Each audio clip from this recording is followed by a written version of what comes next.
I find it interesting, troubling, fascinating that many companies struggle with messaging and positioning because it seems so simple.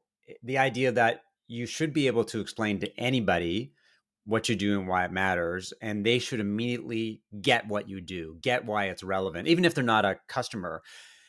And I relate it to going to a cocktail party.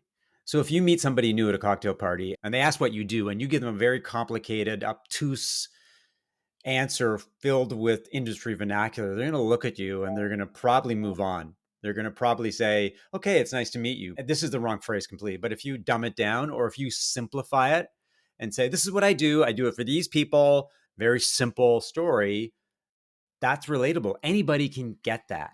Anybody can understand why it's relevant or why what you do matters. But why do companies struggle with it so much? Because it's so straightforward. It seems so obvious that you just tell a story that people can understand. I think there are a couple of things. This example you just called out, just explaining what you do if you use jargon. I mean, if you ask me, Diane, what do you do?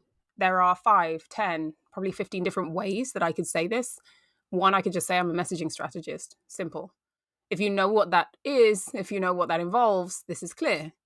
I could talk about my audience first, and I could say I help B2B SaaS founders get clarity on their messaging, etc. And I could talk about the outcomes.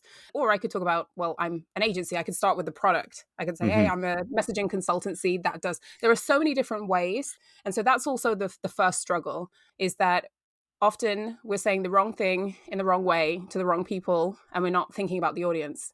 I can only say that I'm a messaging strategist as someone who knows what that is, or in a situation where I know that they can ask me a follow-up question. So I wouldn't maybe put that as the only message on a page where people don't know what that is, because all marketing is a conversation. It's just like in real life, but instead of asking the questions out loud, people are asking the questions in their head while they're reading your marketing material. So you need to answer all of these questions that people might have.